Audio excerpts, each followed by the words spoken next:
Comedy Show. Yeah. C'est la vie. C'est le V. R89.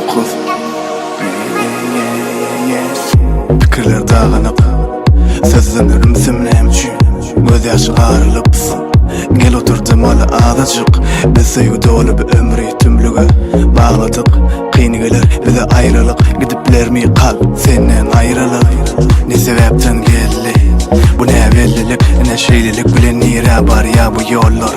Bizdeki yol olçu iki tomuşucu ba. Bu hikayede biz hikayene birbiriga serecen. O sebepken bana serecen gözümde haklı hikayen. Yüreği yaralamak mı niyetin sen? Bu kara bulutları biz kovup bilsen.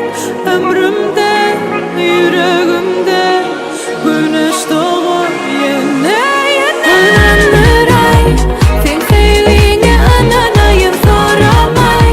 Yanlışları unutalım gerek değil bize bu ayrılık sözlemleri. Gel köşeşelim bırak. Ananıray, sen sevdiğine ananayım soramay. Yanlışları unutalım gerek değil bize bu ayrılık sözlemleri. Gel köşeşelim bırak. Yanağımdaki göz yaşlar bilyen benim eserim. Bilyen gel gidesin. Gel ya terk edesin beni. Doluptur yüreğim kaygıdan onu sevge yer yok. Ama söz yok bilyen. Düşünyen maketeler, maketeler bolonok. Bilyen ben yanmana sen köpler için bizim sevgimiz gen. Gel bizi yakmalı, bağışla beni. Köpün jıttık şeyli de sevgini. Artık maçlatları koymalı kırada. Gel köşeşeli, köşeşeli. Na na na, na na na na na.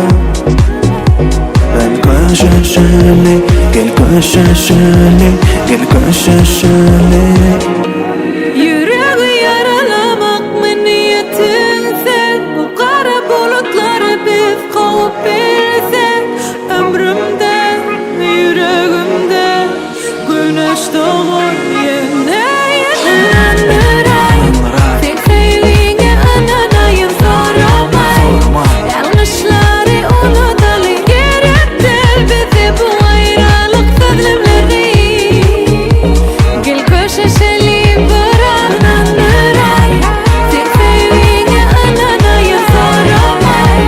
Yanlışları unutalım gerek değil bize bu ayrılık sözlemleri. Gel köşeşelim bırak. Gel köşeşeli bırak. Gel köşeşeli.